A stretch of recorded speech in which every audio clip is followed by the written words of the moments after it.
Welcome back to the Oscar Project Podcast, the show where I discuss Oscar-nominated films year by year. I am your host, Jonathan Eaterberg, and today is a double feature. We'll be discussing the 1928 film Street Angel and the 1928 film Skyscraper with my friend Beth Lisogorsky, who writes Beth's TV and Film Recommendations newsletter.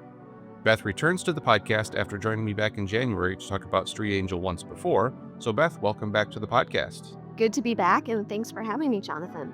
So since we have two films to tackle, I want to jump right in pretty quick, but I just want to give you a chance to remind listeners briefly where they can find your work. So I write on Substack, Best TV and Film Recommendations, and the URL is bethlisogorsky.substack.com. Wonderful.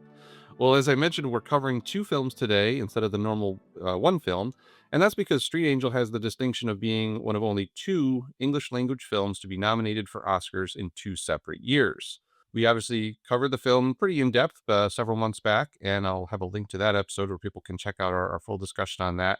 But we're going to rapid fire through it one more time before getting to Skyscraper. I also want to note real quick that last week's episode, where I previewed the second Academy Awards, I mentioned I'd be covering them in chronological orders this time. But of course, Street Angel came out one day after Skyscraper, so we're kind of flipping that on its head for this first one. So just a real quick overview. Street Angel did debut on April 9th, 1928. It was directed by Frank Berzaghi and stars Janet Gaynor as Angela and Charles Farrell as Gino. And Gaynor was the Academy Award winner for Best Actress at the first Academy Awards for this film, along with a couple of others, as we've mentioned many times before. And this time around, it received nominations for Best Art Direction and Best Cinematography, but unfortunately did not win in either category. So you want to give a quick overview of what Street Angel is? So it follows a spirited young Neapolitan woman who's played by Janet Gaynor, and she's trying to earn money to pay for medicine for her dying mother. In this pursuit, she ends up prostituting herself, becoming a street angel, as the name of the film suggests, and she fails at that. She's caught in the act and it's convicted, but she escapes from the guards miraculously, but then tragically only to find that her mother is dead. So fleeing from the police, she joins a traveling carnival where she meets this vagabond painter played by Charles Farrell. And though they fall in love, her past comes back to haunt him mostly, but also her. And they run into all kinds of challenges. So a very romantic film and a very good one at that. Good summary. A lot faster than we did the last time. So just kind of speak, we wanted to touch on this briefly again in terms of the art direction and cinematography nominations. Well, one thing I was thinking of, Jonathan, but the heavy German expressionism everywhere. So, like films like Nosferatu, Metropolis, some of those early, like silent films, I felt in sort of the way things were shot with the camera, the lighting, the dramatic effects, the fact that like emotion is, and lack of realism is really front and center. So, what the other tidbit I found really interesting was the film's expressionist style was really influenced by a man by the name of Murnau, who had come to Fox Studios from Germany. So, and also that one of his films, Sunrise, from 1927, was a model for using the movie camera with a visual flourish. So I thought that was sort of an interesting connection into why this film was so steeped in kind of heavy expressionism. Of course, we feel that in the scenes at the grotto at the end along the wharf and stuff like that. I mean, that's sort of steeped in that too. And then, with kind of the dramatic effect at the end too, where we have the two of them coming together and he's sort of, Gino has forgiven. I know we talked about this on our last podcast, but has forgiven Angela of all of her past transgressions, of which I'm still confused what they were. Yeah. But at any rate, so I think that really sort of the lighting, the effect. And of course, Frank Berzaghi is somebody who was really known for being this unabashed romantic. So you feel kind of that connection of romance, lack of realism, and then you have that German expressionism that makes it such a dramatic cinema feature. Yeah, and the one of the ones that really stands out in addition to the ending that you were talking about, I think it's when she's in the workhouse, once she does kind of get rearrested later on in the film. Very stark, you get lots of shadows, lots of things like that. So that's definitely part of that. I also had to bring up just obviously it's not really the full picture of art direction, but we talked last time about that painting that he makes of Oh, her yeah. and how not great it was. Toddler kind of scribblings that Yeah. he had with the note. Yeah. But and just thinking back to the beginning of the film too, I mean, there's that opening in Naples, I think it is, and she's kind of running through the streets. We've got the carnival people, the Mhm. circus folks, and there's just a lot in a lot of those scenes, especially early on. I feel like where there's just a lot to look at when you go back and watch the film a second time that you don't necessarily notice on that first watch. I don't think. Yeah. I think one of the things that stuck out when you mentioned us talking about art direction, I was thinking about the lighting at the beginning, which is obviously very dark because it's happening at night, Yeah. even with the introduction to the carnival and the circus people. And then all of a sudden you're in the sort of carnival and it's bright and even sort of these first blush of love happening between Gino and Angela. Even those scenes, and she's like, "Oh, I think I'm sick," and this and that. But all of those are bright, and then they come back, to the city and it starts to get dark again slowly over time. Not the scenes in the apartment, which are all bright, but as sort of her innocence, starts to kind of unravel for him. I think this is where things start to get, that lighting effect starts to kind of go into effect with some of that, which I found interesting too, is that lighting is very much a piece of I don't know if it's another character, but it's very much of something, a vehicle that's used Yeah. to show the mood, right, and the change of the plot, which is interesting. Yeah, and as I was starting to think about this when we sat down, I actually was mixing this film up with the other Janet Gaynor, Charles Farrell film from the first Yep. Oscars, Seventh Heaven. So I'm getting those 2 mixed up. And you mentioned Murnau a minute ago. One of the films that's been lost from the second, Academy Awards is a Murnau film, called Four Devils. Talked a little bit about that last week. There's a nice documentary about that, but again, also stars Janet Gaynor. So there's all these connections going on between all these films coming out around this time. I don't even know how you keep it all straight because even between some of these, I was like, "Wait, I had to remind myself to go back. Is it this film? Is it Yeah. Seventh Heaven?" Like, because definitely listening to your podcast has really intrigued me to kinda go back and listen to and watch some of these others. So, the other thing I wanted to note, because I went back to some of my notes, was that ending shot, right? Sort of when I was talking about kind of the emotionally pervasive effects with the different camera angles and lighting. It's the ending shot when Farrell carries Gaynor into the lights and a spotlight projects and you sort of have this radiant glow over her. She almost looks angelic. I think this thing I'm still trying to figure out, and maybe this is comedic effect, maybe we will never figure it out, is why the sort of comical toddler-esque, I think I mentioned scribblings of his drawings, why are they so bad? Like I just have to laugh at it, and Yeah. maybe it is just to make us laugh. But I'm intrigued because everything else seems so expertly crafted in this film when it comes to cinematography and art direction that like that sort of falling, that trapping just kind of yeah, it intrigues me a little bit. Yeah, well, maybe that's why it only got nominated and didn't win. They only needed to do a better job on those fakes and Yep, then yeah. that's right, that's right. Well, I wanna move on, off of Street Angel. Obviously, if people wanna hear us talk more about that, they can go back and listen to that previous episode. And before I move on to Skyscraper, I actually did just wanna kinda call out some things that were taking place in the world, some world events that were going on around this time. Not something I did last time, but I thought it would be a fun thing to add, to this time around. Yeah. So in 1928, we were in April, as I mentioned, April 8th and 9th, these 2 films came out. Earlier in the week, there was some presidential primaries going on for the 1928 election, as well as the Stanley Cup playoffs were taking place between the New York Rangers and the Montreal Maroons. I don't know who the Montreal Maroons are, but I think they're gone now. Wednesday, April 4th, a couple days before these films came out, poet Maya Angelou was born, as well as actress Estelle Harris. On Friday, April 6th, James Watson was born, and he would be the one to go on to earn a Nobel Prize for identifying the double helix structure of DNA. And then Saturday the 7th was premiere of the Harold Lloyd film Speedy, which I covered previously on the podcast, as well as the birth of actor James Garner. So a couple things, a couple famous folks there that were born around this time. Just kind of interesting tidbits, trying to place people in the mindset of where we are time wise back in the late 20s. Yeah, the elections are interesting. Remind me, what do you remember what president won? So that was, I had it up earlier. It was Hoover, I believe. Hoover. Okay. Hoover Dam. Yep, and I forget, Al Smith or something like that. Somebody's yelling at their podcast player of who it was now, but yeah, I believe that was Herbert Hoover who was the winner that year. Okay, good to know.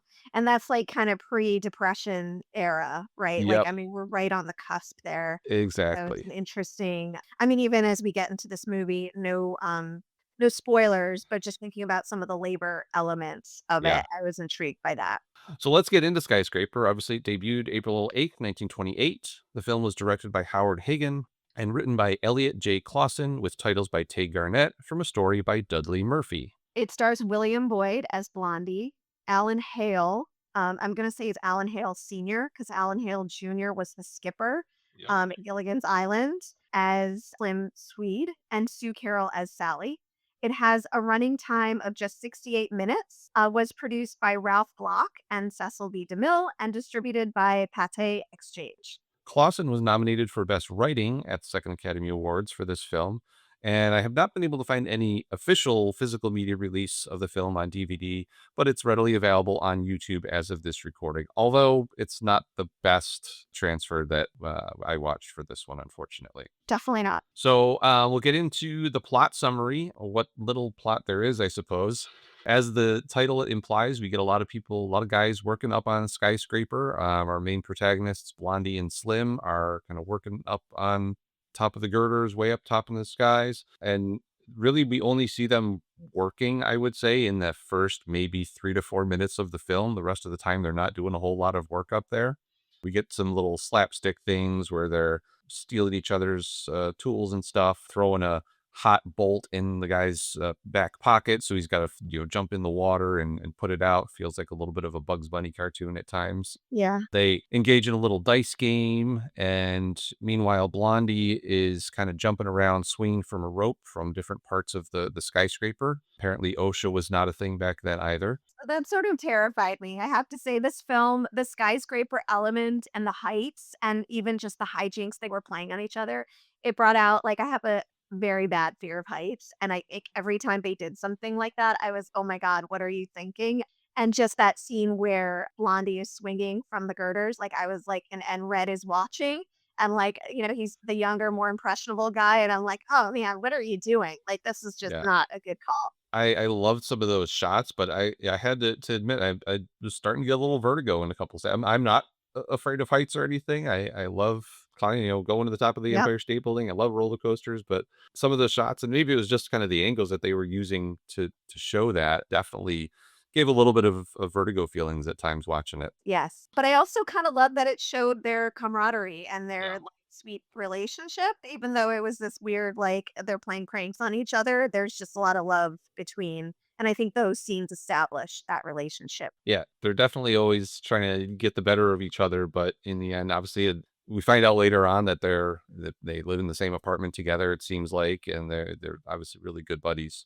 Yeah, And you mentioned Red a moment ago. He's the younger worker there, and he sees Blondie swinging around on the rope and decides to try it himself. And his father is also working there and kind of tells him, be careful. And no sooner does the father say that than, of course, Red slips and falls. And we don't see it, but we know what happens. yeah.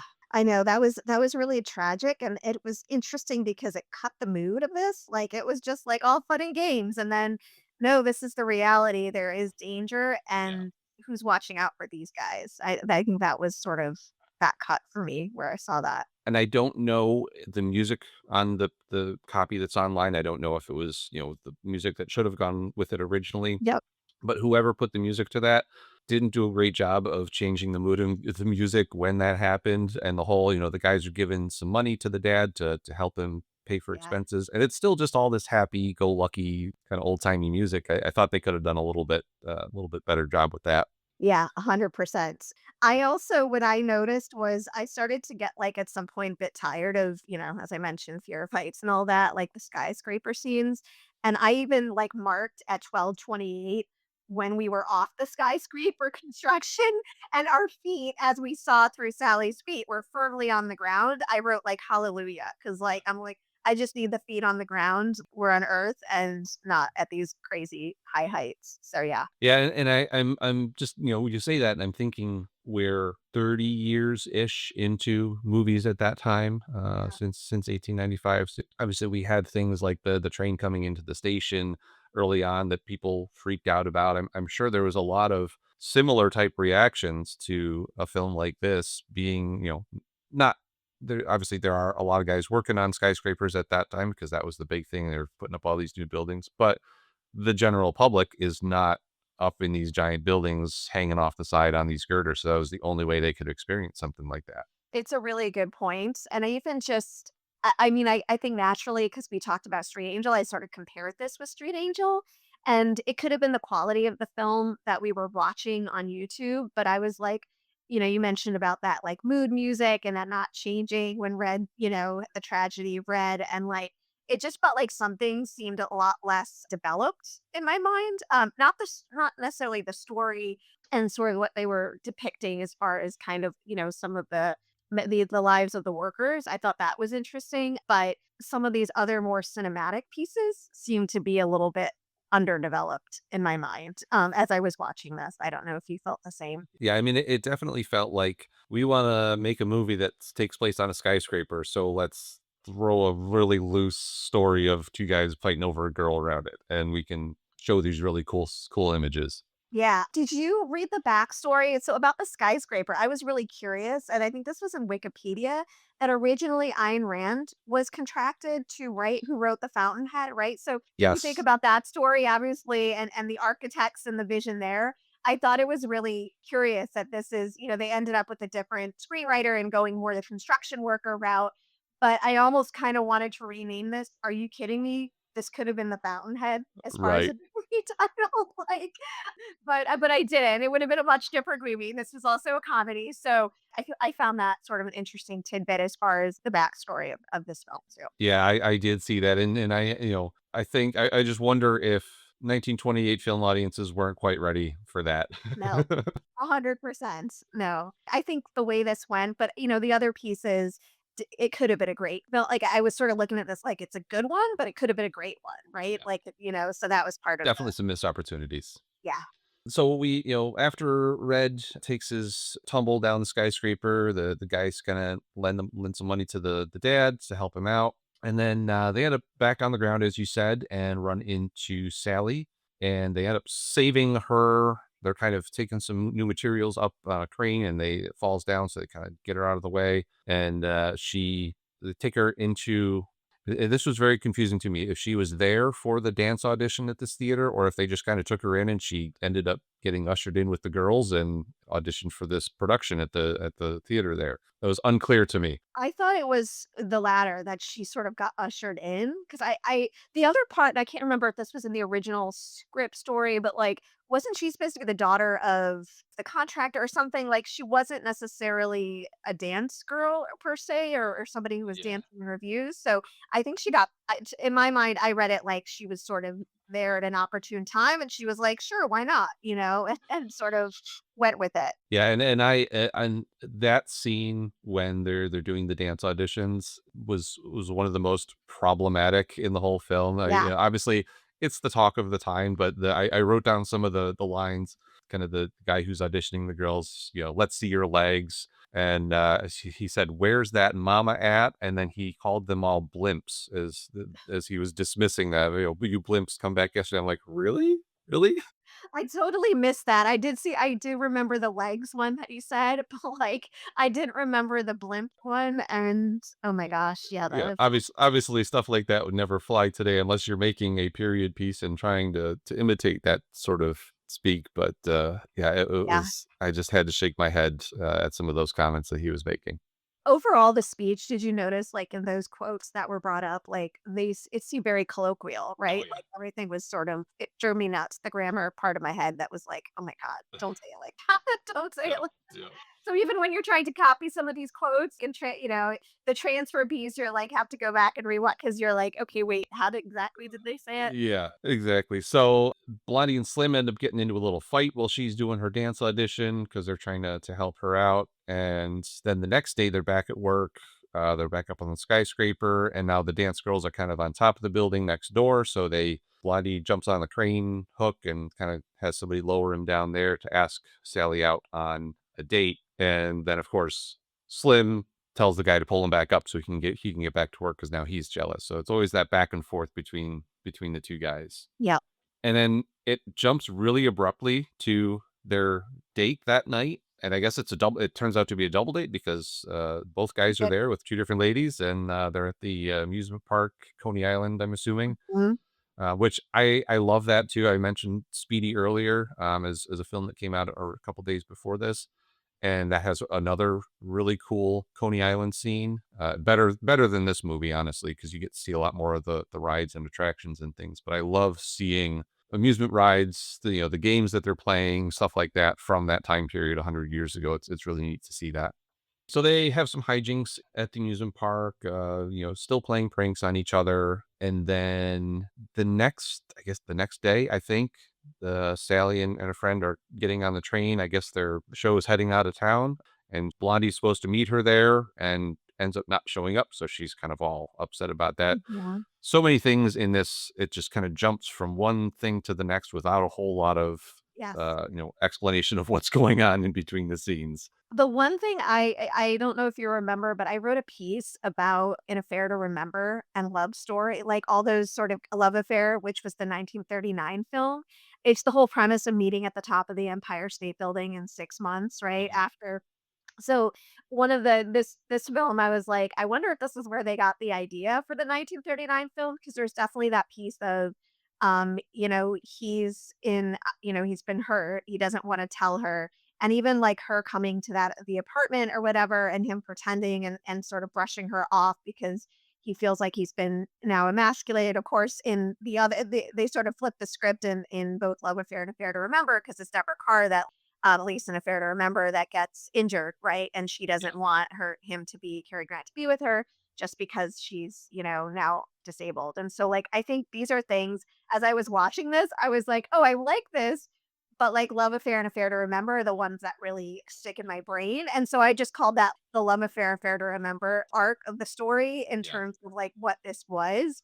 And eventually it would get worked out. I think the cool thing in this movie is that you have the friend, you have Slim who's there to kind of play off and kind of get them back together because he loves his friend. So ultimately, this is more of a bromance movie. Those were, it's the platonic love between friends, right? And so I think this is what we see play out here. But I don't know if you also kind of were like, oh my God, it's the Empire State Building. Let's meet in 6 months thing. But of course, it's not let's meet in 6 months, but Right. it's that idea of like, oh, we're supposed to be at this place, he's not there. Why is he not there? And then it's because he was hurt. Yeah, I didn't make quite that connection.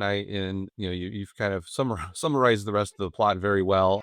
He gets hurt. They're in the hospital again. Time passes. She comes back to town after being out of town for a little while. She comes to see him. He's still injured, and it seemed like he was milking the injury for lack of a better word. And Slim kept saying, you don't want to try. You're a quitter. That sort of stuff. So it feels like he's kind of quit on his job, quit on his girl. He's just depressed and doesn't know what to do next. So she comes to see him. Eventually, the two of them, Slim ends up taking Sally out since she kind of brushes off Blondie. And then the very end, the climactic scene, back up on the skyscraper, and the two guys now have a fight over her.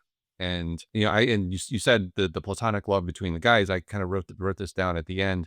Is Slim doing that to kind of to rile Blondie up so that he does get back up off the couch and Yeah. get going again? And I think you're absolutely right. That's really what it is. It's the story of the two guys and their friendship, because it is a unique friendship, I think, Yeah. in that they're fighting all the time, but they really do love each other. I mean, this just was to me, this was the Goodwill Hunting of that time period. Yeah. I just was like, this is like working class masculinity and like having to be the top guy and the city boy and like what that looks like. But then these strong sort of, and emotions and, vulnerability being looked at as weak, but then also them sort of facing these challenges together and head on in the ways that they speak to one another. And for Slim, I sort of read that as this is their language, right? Like if he was all of a sudden like speaking to him really like in a very sensitive way, I don't know that Blondie would have, but the fact that he's sort of using this reverse psychology or whatever that was, to kind of like be like, oh, I'm gonna steal your or whatever that, looked like. Yeah. I think that was, prodding him on and getting him back to I mean, one thing that really kind of shocked me and sort of appalled me, and I don't know if you found this moment because you just said like he was sort of Blondie was milking the injury. I really thought like maybe this would have crippled him, right? The injury, but it clearly didn't. And he just throws the crutch to the Yeah. side. And I'm like, at the end, like with Sally, and I was like, what is going on? This is so strange. He really didn't have that much of an injury, and maybe it was more like emotionally the trauma of it and how long that lasted. I don't know. It was just sort of like an easy out. And I don't know. I know this is not a super dramatic film, but I was sort of like, what's happening here? A little bit at the end. Yeah, absolutely. It was yeah, I said he felt, seemed like he was milking it, and that I'm kind of more referring to those scenes in the middle where he's sitting in his apartment, and, looking out the Yeah. window, just kind of, you mentioned when Sally comes over, he kind of hides the crutches behind the Mhm. curtain so she won't see them, and but then he's still just sitting in the chair when she's there, not really looking at her. But yeah, it based on that ending, it feels like, he could have been a little bit more able-bodied all along through that whole sequence. 100%. And like it wasn't as serious as long term kind of a condition as we were sort of thinking out the Yeah, gate. And that was yeah. sort of a change. So, yeah. So I think that the particular ending, I mean, obviously, we love that all three of them are together and it makes sense that they're all kind of friends and connected that way. But yeah, I think that that whole like injury piece, I found it more, and I kind of had an overall like, these are the themes. And to me, it really was showing the prevalence of injury and threat and mortality when you think about labor laws and things that were happening at the time, which I think was of particular interest as I was watching it. And then the other thing that really struck me as we were watching it was how this was so the opposite of German expressionism, where we started our Yeah, podcast. exactly. Like everything here was realism, and maybe I don't like realism because I was just, I think I needed a little bit more, the this really is a comedy, and it's sort of a realistic comedy, if you will. Yeah, That's how I felt. yeah. Well, anything else on kind of the plot that we haven't touched on? Like I said, kind of at the beginning, there's really not that much of a plot, and when you really get down to it, it's pretty slim. But I think we've touched on most of the key points. I thought there was one thing that was interesting, I don't know if you picked up on this. So, like, I mentioned that shot at 12:28 where we're kind of zoomed in on Sally's foot, and her shoe in particular, and then it gets stuck in the grate, and they have to save her before, like, the steel beam comes down and all that. There's also other shots in this movie, and I can't remember if it was I think it was Blondie where they focus on his shoe or foot at some point, and I was like, I wonder if they're trying to show some sort of polarity between the heights and being up high, and then like your feet are Yeah. grounded. Like there's something in the emotional like nuance between what being grounded on earth looks like versus like being way up in the sky. Cause I did feel like there were just some more shots of feet on the ground and shoes on the ground. And I was like, what is that about? So I think that was just one thing in the plot that I was trying to work through. Yeah, it's interesting you mentioned that, and I think it was when Slim is going out, he's getting ready to go out with Sally, towards the end, and he's all dolled up, and he shows off his shoes, and Yeah. and then they have a shot of, his shoes are really nice because he's all dressed up, ready to go out, and then they cut to, Blondie's shoes, and I don't think they're even tied, they're just kinda slipped on, and it's, really looking disheveled. So I'm sure there's could probably do a little bit more of a deep dive analysis on on that at On some foot. point. On shoes, Yeah. yeah, and feet on the ground. But no, I think you covered it very well in terms of the plot. I didn't have anything else to add there. Well, in terms of the folks involved, we mentioned a bit the top, director Howard Hagen, actually worked in an architectural firm before moving into theater and film, which I thought was a kind of an interesting little tidbit since he's, making this movie about architecture ostensibly. William Boyd, who played Blondie, talked about him a little bit several episodes back. He was in Two Arabian Nights. He's also going to show up in several other films that I'm talking about this time around. He's in The Cop, which is going to be my next film, actually, as well as The Leatherneck. And believe it or not, Alan Hale is also in both of those two films. So we're going to be seeing these guys a lot throughout the second Oscars. Interesting. I also was reading that, like, there was, not a lot, like, love for Boyd out there in terms of, online and in the different social platforms. I was like, okay, people really like Boyd, but I think one thing that seemed to be a universal was this was not his best comedy in terms of where folks were feeling about him in this film. Yeah. So that was something I kind of noted as well. And then just that he ended up in the Palm Desert, like as well, like Palm Springs. I think we were talking about this with Street Angel, how those actors at that time just ended up there. And I was like, oh my God, there's a book in here. Like how these all people ended up in the same place. I'm like, Yeah. maybe it's fiction or whatever, like the conversations that they had about their silent film careers or Yeah. something. He ended up there too. And then Alan Hale, I was just curious because, yeah, I saw him. And even with the blurriness of the resolution on, YouTube watching the movie, like I was like, oh my God, he looks so familiar. And it's because I mistook him for his son, who Yep. is in Gilligan's Island. So I think that was, and then like the rest of the folks, like Sally and Jane, those characters, obviously Sally is a bigger character. I wasn't as familiar with, like, Sue Carroll, but definitely Boyd and Hale. Yeah, and didn't find much on Sue Carroll. She, from what found, she only appeared in about 25, 26 films. But she did actually run a talent agency for actors later in life after she retired. Interesting. And the one little, not really fun tidbit, but the little trivia bit I did find about Alberta Vaughn, who played Jane, was that she was arrested at one time for drunk driving and opted for spending 12 and a half days in jail instead of paying a $25 fine. I don't know what $25 in the 30s is compared to today's money, but not sure I would have taken the 12 and a half days instead of paying the fine. But that's just Well, me. an interesting thing too. So did you read this? This is in Wikipedia on William Boyd. I think there's multiple William Boyds, but the one in obviously you can figure out in the black and white picture, the one who was in this particular film, that he was mistaken for another person who was in a newspaper for gambling and liquor charges, Yes. and that effectively ended his studio contract with Radio Pictures. So like not long after this film in 1931, it was like exit stage left for Boyd, unfortunately, because of this mistaken identity. And he goes back into movies and plays Hopalong Cassidy, but like this was a big deal, right? That was something that was hard for him to recover from. He was destitute. So just thinking about like that kind of how that played out, I Hmm. mean, that just seems so tragic as well. Yeah, I remember. I think we mentioned that when we talked about him with Two Arabian Nights, and yeah, Yeah. not even mistaken identity. You just happen to have the same name as somebody else. You're in Yeah, trouble.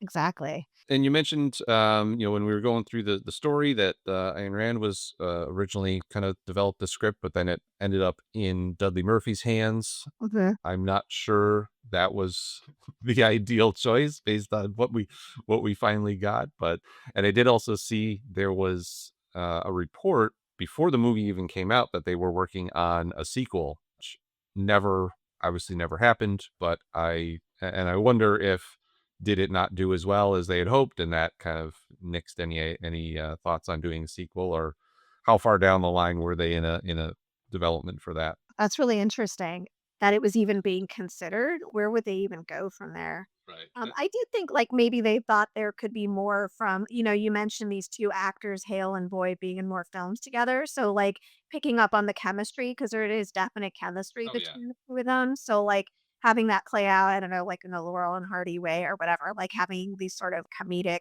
brothers in film doing this stuff together, I think could make a lot of sense and be a worthwhile investment. But yeah, maybe not extending this plot any further. Yeah, yeah. As far as reviews of the time, I found a couple. Variety said that the movie was beautifully acted and ably directed. Photoplay magazine said there's some laughs, some hackneyed plot development, but on the whole, a novel comedy melodrama.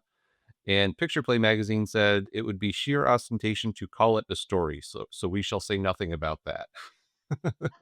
That was my favorite one. That's my favorite one too. It feels a bit harsh, but, like, more inclined to where my head was at with the critique Yeah. of this film than the others. No, I read, like, a much more recent one of our time from Letterboxd, and one reviewer said, "It makes its one-hour runtime feel like 3," and I think this was my chief complaint as well. I'm like, "Why does this feel like it's taking so long to," and I didn't feel like that at Street Angel, but I definitely felt it here for some reason. Yeah, for sure. I was actually not able to find any other kind of critique, any deep analysis of this film like we've had for some of the other ones that we've talked about on the podcast. I don't know if you found anything like that beyond some of the reviews. I hadn't found anything else, just the sort of like more modern ones. And we're kind of around the themes, which I thought were sort of interesting. I'm trying to see if there's a particularly good one to pluck for this.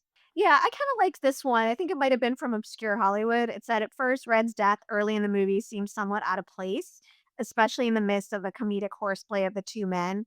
However, it establishes early on in the film the dangers of their work and that what we're watching is a depiction of real life where bad things can happen. And I know that takes a more serious turn and it's more kind of plot driven, but I think that idea that bad things can happen and sort of that realistic element is something that I would have liked to see play out in more serious ways. But I get that this is a melodrama. It wasn't meant to be some sort of dark kind of thing.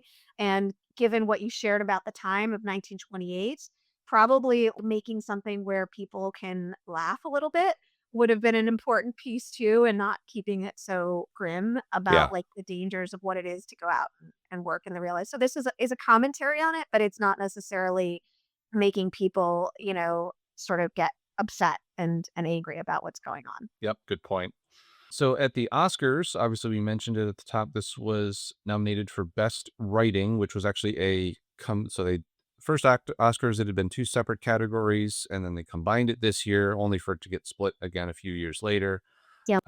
It was actually one of 11 nominees in that category for that Wow. year, and I honestly, I don't know how this was nominated for Best Writing. I don't If either. if I'm gonna put it somewhere, maybe I would put it in cinematography for some of the Yeah. shots up in the girders and all of that, but Agreed. I don't understand how some the review of a minute ago, hackneyed plot development, that pretty much Yeah. sums it up, and I don't know how something like this was nominated for Best Writing, but it was the second Academy Awards, they were still figuring things out, so maybe it sneaks in there for something like that. I mean, I'll just this quote, like, "If you wasn't a dirty quitter, you'd be taking her out yourself." I mean, you know, like, Yeah. again, going back to the colloquialisms, I get it. I mean, this is, and maybe that's part of it, that they're able to script something that feels more authentic to Yeah. how people would talk, and so that is saying something. But yeah, I didn't feel it. I felt it maybe in the acting, like, you could say, all right, between, Boyd and Hale, they're putting on a performance that's worthy, and I did think that their acting was pretty good in this. But yeah, the skyscraper shots perhaps, and then, yeah, just showing the heights and kinda like the pranks and stuff that was happening up especially in the beginning, those are ones I could see making more of an impact, but the writing is a hard one to get behind for Yeah. sure. Well, let's finish off then with our final thoughts and ratings. You want to go first this time? Yeah. So I think my chief complaint is, going back to that letterboxed anonymous reviewer of, it felt longer than I feel like it's a shorter film and it just felt very long. And I think there's moments of cinematic whimsy and delight. I loved, sort of the romance, platonic romance, if you will, between the leads for Boyd and Hale. And I definitely think they're brushing on some really important themes when it comes to, like we talked about with labor laws and the threat of injury and what it's like to be the working man. I thought that was really kind of an interesting lens and to do it in a comedic way. I rated this in the end a 4 out of 10. I just didn't find it so alluring and it was hard to keep me invested. I think I had to start and stop it a bunch of times. So for that, it was a 4 out of 10 for me. Yeah, I actually also rated it a 4 out of 10. It was almost on the verge of making it up to a 5, but I went with a 4. It started off strong to me with, some of the shots of the skyscrapers and those things that we were talking about. And then it just kind of bored me from that point on, for lack of a better word. So I think there's so much potential here in terms of making this a really fun and entertaining film, and maybe it's just the fact that we're 100 years removed and we see Yeah. skyscrapers all around us every day, and that we're used to that sort of thing. It's not a novelty for us, but yeah, I agree. 4 out of 10 for me. Didn't quite land as well as I hoped it would. And I think the way I'll remember this film is that it could have been The Fountainhead. Yeah. And that's kind of like all I can think about from this moment on with regards to this film. It had potential, but unfortunately they went with a different screenwriter in the end. Well, I'll be sure to include a list of the reviews and resources, links to all those articles that we mentioned throughout the episode, as well as a link to where you can watch both Skyscraper and Street Angel on YouTube. And Beth, thank you so much again for coming on the show to talk about these two films. Where can people find your work one more time? Yes, so it's BethLisogorsky.substack.com. And thank you, Jonathan, for having me on. It's always a pleasure to talk about these movies and to get to analyze them with you. So appreciate it. Thanks for coming back on, and don't forget to follow The Oscar Project at theoscarproject.substack.com. And be sure to come back for next Friday's episode of the Oscar Project podcast, where I will be discussing the film The Cop. Thank you for listening, and I'll see you at the movies.